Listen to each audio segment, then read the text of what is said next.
இதே கேள்வியை கமல் சார்கிட்ட கேட்கும்போது உங்களோட ரசிகர் வந்து இப்போ உங்களோட நண்பருக்கு படம் பண்ணுறது என் ரசிகன் என் நண்பனுக்கு படம் பண்ணுறதுங்கிறது எனக்கு தான் பெருமைன்னு சொல்லிட்டு he made a statement saying ப்ராப்பராக பண்ணிட்டு அடுத்து இங்கே வாங்கன்னு சொல்லி. So I have that responsibility more no. இன்னொருத்தர் நம்ம ஏற்றுக்காமல் இருக்கணுங்கிறது இல்லைல்ல. நான் எங்கள் அம்மா வந்து நான் ரஜினி சார் படம் பண்ண போகிறேன்னு சொல்லும்போது ஃபர்ஸ்ட் டைம் அவங்க சொன்னது வந்து இந்த சூப்பர் ஸ்டார் யாருன்னு கேட்டால் அந்த பாட்டு வந்து ஒளிமொழியில் வரும்போது தான் உனக்கு சாப்பாடே கொடுக்க முடியும், அப்போ நீ சாப்பிட்ருவேன். ரொம்ப சின்ன குழந்தையா இருக்கும்போது என்னை விட்டிங்கன்னா என் குடும்பம் எல்லாருமே வந்து ரஜினி சாரோட ஃபேன் தான். And until I think Muthu till Padayappa I think I was the greatest Rajini sir fan.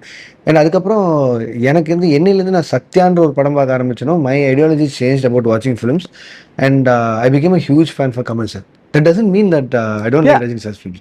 But given an opportunity to direct a film with Rajini sir, now I have more responsibility. ஏன்னா நான் வந்து SIMA award some other award show இதே கேள்வியை கமல் சார்கிட்ட கேட்கும்போது உங்களோட ரசிகர் வந்து இப்போ உங்களோட நண்பருக்கு படம் பண்ணுறது என் ரசிகன் என் நண்பனுக்கு படம் பண்ணுறதுங்கிறது எனக்கு தான் பெருமைன்னு சொல்லிட்டு he made a statement saying ப்ராப்பராக பண்ணிட்டு அடுத்து இங்கே வாங்கன்னு சொல்லி. So I have that responsibility more no.